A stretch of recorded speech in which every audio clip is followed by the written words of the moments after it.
이슬의 서울대 조국 전 장관의 연구실을 긴급 압수수색했습니다. 이 자리에는 조국의 변호인도 입회한 것으로 전해지고 있습니다. 자, 그동안 하지 않다가 갑자기 조국의 연구실을 압수수색한 데 대해서 서울법대 관계자들도 의아해하고 있다고 합니다. 그동안은 왜 안 했을까? 그런데 왜 갑자기 연구실을 표적으로 압수수색을 했을까? 그런데 그 궁금증이 조금씩 풀리는 것 같습니다. 법원이 그동안 기각했던 조국 전 장관의 금융계좌 추적 영장을 발부했다고 합니다. 자, 이제 어느 정도 조국에 대한 혐의가 소명됐기 때문에 법원이 영장을 내준 게 아니겠습니까? 조국의 계좌도 이제 추적을 했습니다. 과연 뭐가 나올까요? 지금 법조계에서는 어제 서울대 연구실의 압수수색이 단순히 그 아들과 딸에 대한 인턴 허위 증명서 의혹을 파고들기 위한 것뿐만 아니라 거기서 혹시라도 이 사모펀드 이런 것과 관련된 뭔가를 검찰이 찾고 있는 게 아닌가 하는 의심을 하고 있습니다. 왜냐하면 서울대 교수로 재직하던 2016년에 이미 정경심 교수는 조국의 부인은 코링크 PE의 설립 자금을 차명으로 된 것으로 지금 알려지고 있습니다. 그렇다면 아주 옛날부터 조국이 청와대 민정수석에 부임하기 전부터 이 코링크 PE와 이 사모펀드와 관련된 뭔가가 진행되고 있다는 것을 반증하는 것 아니겠습니까? 자, 법원이 조국 금융계좌 추적 영장을 발부했습니다. 다시 한번 말씀드리겠습니다. 이제 드디어 법원이 조국의 계좌 추적까지도 할 수 있도록 영장을 발부했습니다. 이제 본격적으로 윤석열 검찰은 조국 전 장관 본인에 대한 일부 의혹들을 확실하게 밝힐 것으로 보입니다. 진성호의 융단 폭격 시작합니다. 조국을 융단 폭격합니다. 방송에 앞서 아직 진성호 방송의 구독자가 아니신 분들은 붉은색 구독 버튼 꾹 눌러주시기 바랍니다. 자, 언론 보도에 따르면 이미 2, 3차례 법원에 검찰은 이 조국 전 장관의 계좌 추적을 할 수 있게 영장을 내달라고 했지만 모두 거부한 것으로 알려졌습니다. 그런데 드디어 조국의 계좌를 영장을 받아서 뒤졌다고 합니다. 자, 서울중앙지검 반부패 수사 2부 고영권 부장검사는 최근 조국 전 장관에 대한 계좌 일부를 압수수색했다고 오늘 밝혔습니다. 방금 들어온 따끈따끈한 뉴스입니다. 검찰 관계자는 계좌는 제한적 범위 내에서 영장을 받아 진행 중이다. 휴대전화 압수수색은 아직 하지 않았다고 밝혔습니다. 검찰은 조국 전 장관의 부인 정경심 씨를 지난 5일 소환해 조사했습니다. 구속한 뒤 5번째 조사입니다. 지금 검찰은 3번째, 4번째, 5번째 정경심 씨에 대한 소환 조사에서 집중적으로 사모펀드 관련 의혹을 캐묻고 있습니다. 이런 가운데 갑자기 검찰이 조국 전 장관이 이제 서울대 교수지만 서울대 연구실을 전격적으로 압수수색한 것은 뭔가를 확인하기 위해서라는 이런 추측을 하고 있습니다. 이미 조국의 아들과 딸에 대한 인턴 증명서 허위 의혹, 공문서 위조 의혹은 방배동 조국의 집에서 나온 컴퓨터에서 나온 이 미완성의 인턴 증명서를 보고 어느 정도 검찰은 확인한 것으로 보입니다. 그렇다면 굳이 뒤늦게 서울대 연구실을 뒤진 이유는 무엇일까요? 흔적을 찾기 위해서 아니겠습니까? 흔적, 사모펀드와 관련된 투자 의혹에 조국 전 장관도 알고 있었을까? 이게 초점입니다. 자, 정 교수에 대한 소환조사에서 사모펀드 의혹 사는 이어지고 있습니다. 서울대 로스쿨은 검찰이 지난 8월 27일 부산대, 단국대, 전국에서 대대적인 압수수색을 할 때 빠졌습니다. 대신 서울대 환경대학원에 대해서만 압수수색이 이루어졌습니다. 그런데 뒤늦게 갑자기 서울대 로스쿨의 연구실을 뒤지니까 서울대 관계자도 당황한 모습을 보이고 있다고 합니다. 한 서울대 로스쿨 교수는 중앙일보와의 통화에서 법원도 상당한 혐의가 보이니까 영장을 발부했을 것이다. 연구실에서 조국 전 장관이 컴퓨터로 작성했던 기록은 남을 수 있다. 이렇게 말했습니다. 조국 전 장관은 일반인의 상식으로는 이해하기 힘든 발언들을 많이 했습니다. 예를 들어서 서울대 연구실에서 쓰던 컴퓨터를 집으로 가져와서 쓰고 있다. 가족들이 공용으로 쓰고 있다. 이건 물품관리법 위반인데 어떻게 서울대 공용물품, 서울대는 국가가 관리하는 곳입니다. 그 컴퓨터를 집으로 가져올 수 있었는지도 문제지만 집에 컴퓨터가 있었다면 서울대 연구실의 컴퓨터에는 또 뭐가 있을까? 이미 2016년에 정경심 씨가 코링크 P에 관계하고 그 전부터 주식 투자를 할 때 상당히 내부자 정보가 없으면 투자하기 힘든 몇몇 종목에 가로등 전멸기의 부품이라든지 이런 데 투자했던 것을 보면 이미 조국 전 장관은 청와대 민정수석에 들어가기 전부터 이 주가와 관련된 일들을 알고 있었을 가능성이 높다고 검찰은 의심하고 있습니다. 조국 전 장관은 지난 9월 국회 인사청문회에서 자택과 직장에서 컴퓨터를 연동해 쓰고 있다는 점을 밝힌 바 있습니다. 서울대가 지급한 PC를 집으로 가져간 것 아니냐 이 질문에 중고가 되면 쓰게 돼 있다고 답했지만 물품관리법 위반으로 보입니다. 서울대 교수들은 그렇게 말하고 있습니다. 자, 검찰 관계자는 서울대 로스쿨에서 연구실 이외에 다른 장소는 압수수색을 진행하지 않았다고 말했습니다. 따라서 이번 서울대 로스쿨의 압수수색은 타겟을 정한 겁니다.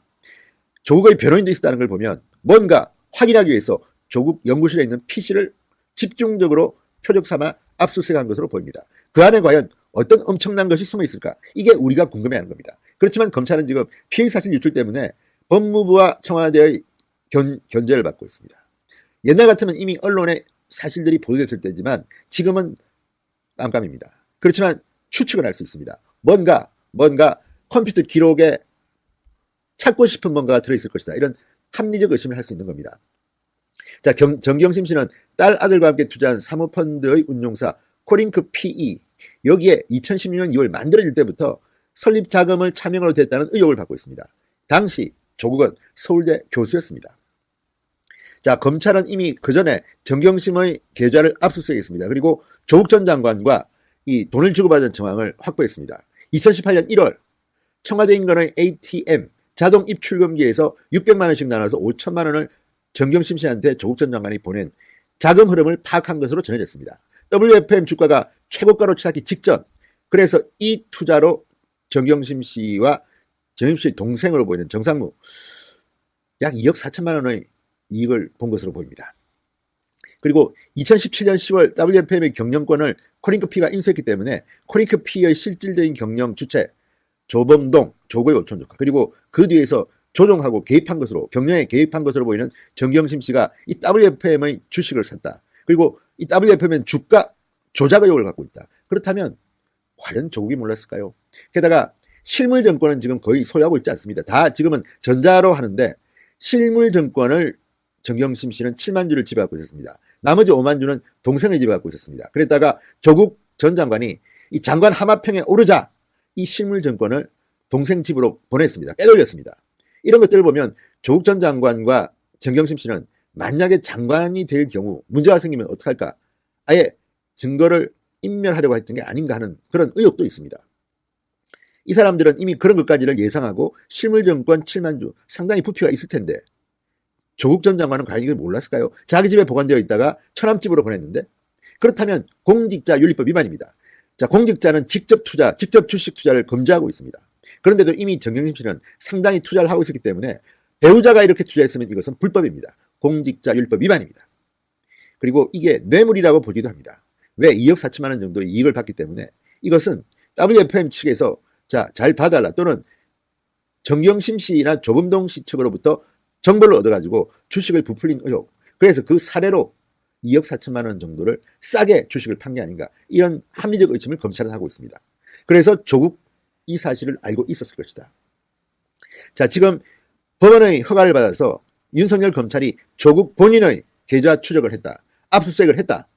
그리고 정경심의 계좌 추적을 통해서 뭔가 밝혀냈다면 지금 정경심 씨가 최근에 조사를 불응하고 하는 이유를 이해할 것도 같습니다. 최근 정경심 씨는 부쩍 검찰 소환 조사를 불응하고 있습니다. 이미 이틀 2번이나 불응했습니다. 이런 피해자는 참 드뭅니다. 자, 그리고 검찰은 최근 정경심의 동생 정모 보나미 시스템 상무를 조사하면서 경기도 고향 자택에서 발견된 WFM 주식 이것 중 7만 주를 누나집에서 가져왔다는 진술을 받아냈다고 합니다. 자, 그러자 검찰은 지금 계좌 추적, 서울대 연구실 압수수색을 했습니다. 거기서 뭐가 나왔을까요? 저는 뭔가 나왔다고 봅니다. 그렇지 않고서야 법원이 이렇게 2번이나 3번이나 기각했던 조국 금융 계좌의 추적할 수 있는 압수수색 영장을 줬을 리가 없습니다. 정경심 씨는 여러 차례 검찰의 소환에 불응했습니다. 아프다는 이유였습니다. 그렇지만 하루 걸러서 또 불응하기는 그랬는지 어제는 소환에 응했습니다. 오전 10시부터 불려나와서 조사를 받았습니다. 지금 검찰은 어제도 사모펀드와 관련해서 집중적인 조사를 벌였습니다. 지금 첫째 날, 둘째 날 빼고는 계속해서 사모펀드에 집중하고 있습니다. 지금 검찰은 상당히 유력한 증거를 잡은 것 같습니다. 그렇지 않으면 정경심 씨를 이렇게 사모펀드로 수사하는 중 조국 전 장관, 그러니까 지금 현재 서울대 교수죠. 조국 교수의 서울대 연구실을 압수수색한 것이 그 증거입니다. 돌연 석 달이 지난 지금에야 연구실을 했다는 것은 뭔가 타깃이 있었다는 겁니다. 목표물이 있었다는 겁니다. 표적이 있었다는 겁니다. 그것은 아마도 이 공문서 위조 혐의, 그 아들과 딸에 대한 서울법대 공익인권법센터의 증명서 허위 의혹보다는 사모펀드 관련 뭔가를 찾기 위해서 압수수색을 한 게 아닌가 이렇게 짐작하고 있습니다. 검찰이 피해사실 유출을 방지하기 위해서 입을 열지 않기 때문에 지금 언론들은 깜깜이 취재를 하는 것으로 보입니다. 그렇지만 지금 진행되는 흐름만 보면 뭔가 사모펀드와 관련해서 정경심 씨는 상당히 부담을 느끼고 있는 것 같습니다. 겁을 먹었는지도 모릅니다. 지금 검찰이 주시하는 것은 조국 전 장관의 뇌물 혐의입니다. 지금 정경심 씨의 사모펀드 의혹을 수사하던 중 여러 가지 정황들이 드러나고 있습니다. 무엇보다도 과거 우병우 전 수석이 그랬듯이, 박근혜 전 대통령이 그랬듯이, 또 박근혜 정권의 많은 공직자들이 그랬듯이 지금 조국 전 장관은 민정수석이라는 직위 때문에, 자리 때문에 상당히 포괄적으로 범죄 혐의가 입증될 가능성이 높다고 합니다. 민정수석의 직무가 그만큼 포괄적이기 때문입니다. 매우 포괄적입니다. 그러니까 지금 사모펀드와 관련된 금융위원회라든지 이런 여러 가지 부처들이 사실은 민정수석의 업무와 관련되어 있습니다. 그렇다면 정경심 씨는 상당히 부담을 느낄 겁니다.